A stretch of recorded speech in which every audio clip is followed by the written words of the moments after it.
Peeps, what's your price? I know it's a question that you're not used to being asked or even thinking about it, but have you ever thought about it? What's the price that you are willing to pay to get the life that you want? Especially when you're looking at the so-and-sos of this world, when you look at Kai Sena, when you look at Mr. Beast, look at the word Jesus, Aki Love, Diana Bahati, they are getting it. Are you willing to pay the price to go to where they are at? This is Wellness by JF. Welcome back to my channel.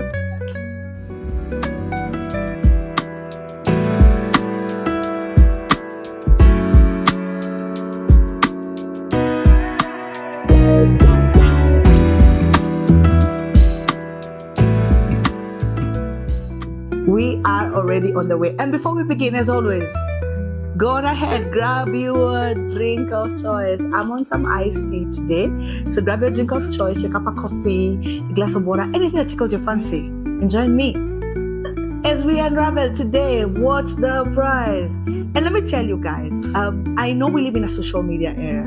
And so everything seems so easy. When you look at Kai Sena, when you look at Diana Bahati, Closer Home, you look at Oga Obina, oh my God, it looks so easy. And you're there, you have the talent, you have the fire, you're a Gen Z, and you have the ideas bubbling inside of you, and you want to get to where they are at. You want to drive that range. You want to be sipping on some champagne on that yacht. But have you ever thought of the price that these people pay?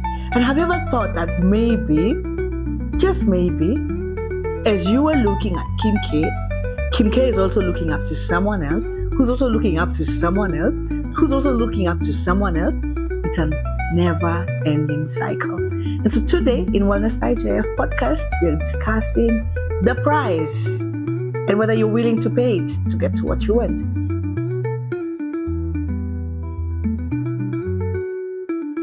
First thing I'm going to say is that we live in a social media era, and especially for us, don't try to get my age, but especially for us, we're not ancestors, but we are somewhere in there, especially for us, like growing up, we have grown up with social media. And I remember like social media just coming up when, we were in campus, and, slowly by slowly, we heard about this new thing here and there.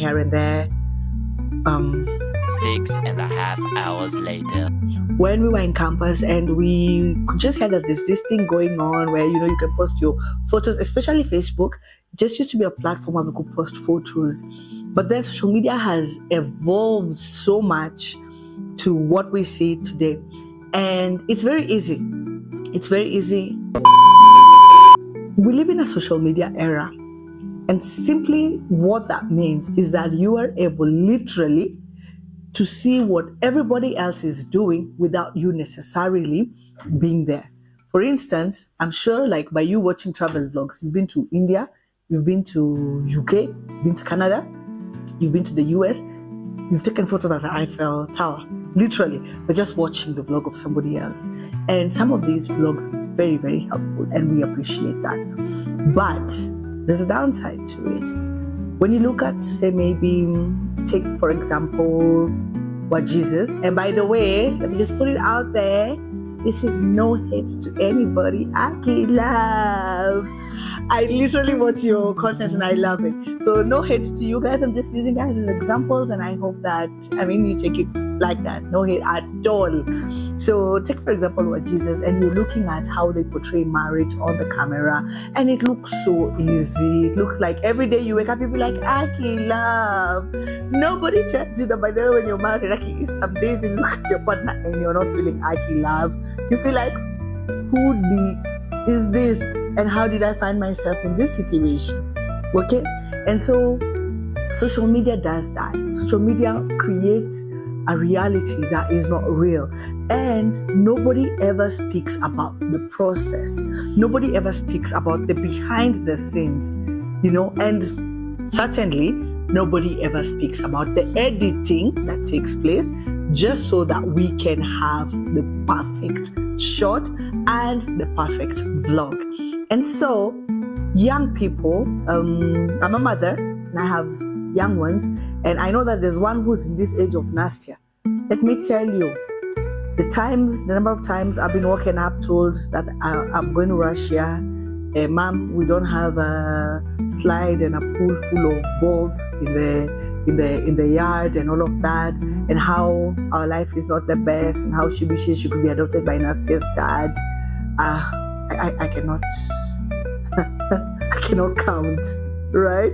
And so this thing affects both the older and the younger generation. When you look at Kai Cenat, for example, drop his yellow Lambo, my friends, you ask yourself, God, how did you create me? Where did I go wrong? You know, and that is the era that we live in. But have you ever thought about the price that Kai Cenat has paid, the price that what Jesus have paid, the price that Rema has paid, and all these big artists that you admire? And so today we are talking about the price, if you're willing to do it. And so walk with me. I know you're wondering, where's Jeff going on with all of this? I'll walk with me, stay with me, I'm with you. You're gonna see where we're going. So enter Tupac.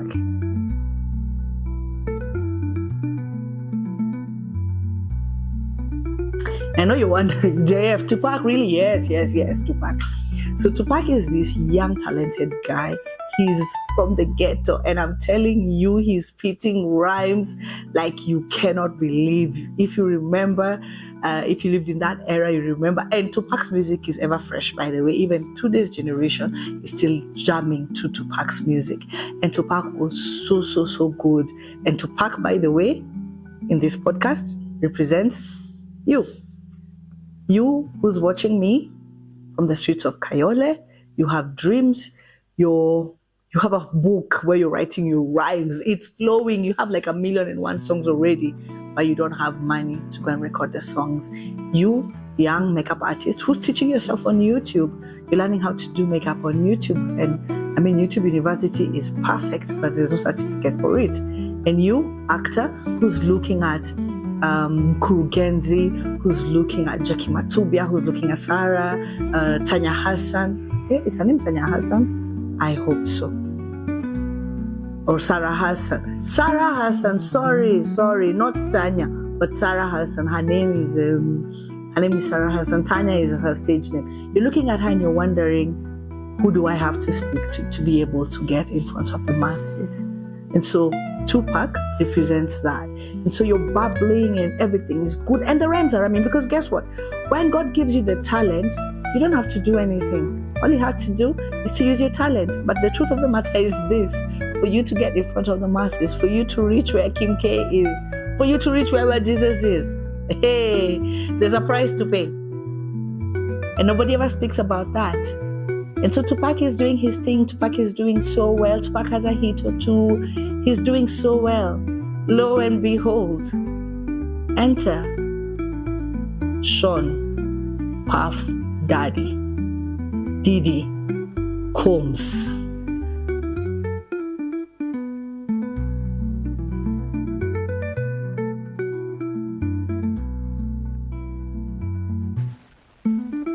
And he is the person you have been waiting for. This guy has money. This guy has connections. This guy is actually interested in your craft. He looks at your craft and your craft is making sense. And he's like, you know what, JF, you got this. In the podcasting world, you got this, and I'm going to help you. I'm going to help you with your branding. I'm going to help you with your dressing. I'm going to help you with the production team. If you're like me and you're just starting from the bottom, of course, you know, you are the producer, you are the editor, you are the lights guy, you are the sounds guy. It is you all in one. But Sean Diddy Combs enters the picture. And of course, things are happening. At first, he actually helps you get what you want. He helps you to get. Sean Diddy Combs just doesn't come with his name. He comes with connection.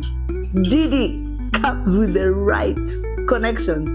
Diddy now gets you into doors or into rooms you wouldn't have normally gotten by yourself. And by the way, if you're still with me, Diddy is who you think he is. Diddy is that guy who says, listen, Jeff, I think you do a good job. I think you have the fire and I'm going to help you. And sometimes even Diddy comes with the money. He moves you from the hood. Goodbye, Kayole. Hey, Lavington, Kilimani, Westi, Runda Manenos. And everything seems perfect. He does a few episodes. You drop a few hits, you're hitting number one, you start becoming a household name. People be like, who's Jeff? Who's Jeff? Everything is working perfect. That's the allure and the change that Diddy brings into your life. Then, the price. Nobody spoke about a price that you had to pay. You thought that he liked you or she liked you. By the way, Diddy can both be a female or a male. Are we together? Are you with me? Are we together, people at the back? Can you hear me? Are we together? Good. Now, nobody spoke about a price. You thought that they picked you because you were talented, thought that your craft was good, thought that you were doing it, and they were happy and they were impressed by you. But there's always an unseen price. By the way, let me put this disclaimer right here, right now. All the content creators that I mentioned in this, I am not in any way alluding that they had a Diddy. I was only mentioning them to show their work and how big they've become and how there could be a process. I am not in any way, by the way, alluding that there is a Diddy in their life. Hope you're clear on that. Now you are on the way to the top. You have a few hits under your belt. Everything is working perfect. Things are moving. You're slowly becoming a household name. Westy and Lavi and Kilimani, that's the hood right now. We're no more doing the ghetto, Lifestyle is changing. You can't do public transport anymore. It's either you're being chauffeured around or you're doing Uber and life is good. And then the bombshell. The price. Are you willing to pay the price?